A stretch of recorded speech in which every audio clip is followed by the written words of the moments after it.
Unshakable hope. Just think about those two words for a moment. What do they mean to you? What does it look like to have unshakable hope? How can you have such hope when your life feels adrift in a stormy sea of fear and uncertainty, tragedy and grief? The writer of Hebrews says, we have this hope as an anchor for the soul, firm and secure. If you've ever been at sea, you know that boats have a mind of their own. When left on their own, they'll drift toward that big rock, into that busy channel, or out into deeper seas. But a boat at anchor is secure and safe from danger. It is protected from wandering because of the strength of the anchor that holds it in place. Now, we can't deny that there are a lot of storms out there, storms that affect your finances, your family, your faith, and your future. And at times, these storms can rock your boat so badly that you fear it will sink. And many people do give in to despair. But people who have anchored their lives in God have an advantage. When the storms come, they filter the situation through the unshakable hope that God provides in His Word. And they find the anchor that always holds. During the next 12 weeks, we will explore some of these promises from God. We will look at the hope God offers through them and how we can know they will come to pass. As we do, you will find that when you choose to be a person of the promise, you will view your life and your circumstances in a whole new way, and God will lead you to a whole new place.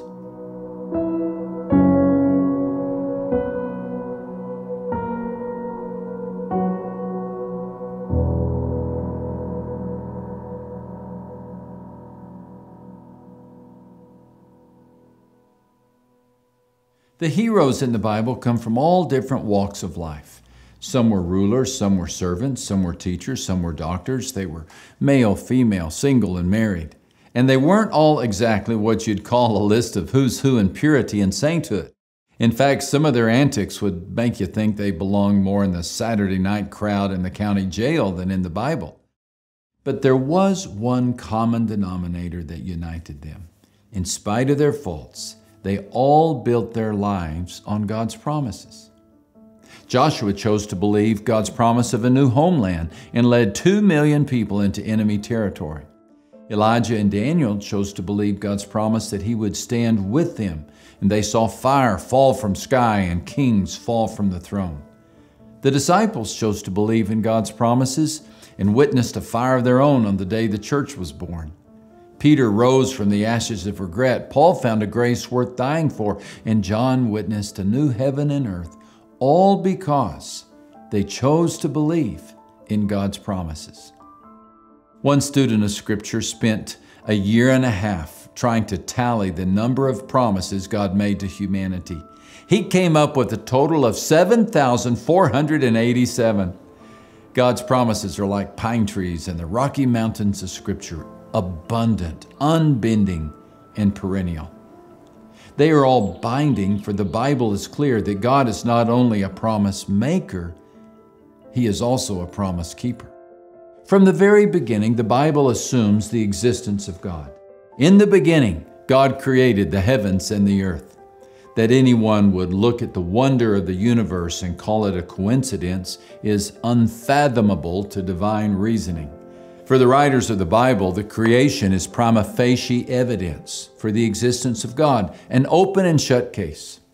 Paul said as much to the Roman believers when he wrote, "Since the creation of the world, God's invisible qualities, His eternal power and divine nature have been clearly seen, being understood from what has been made."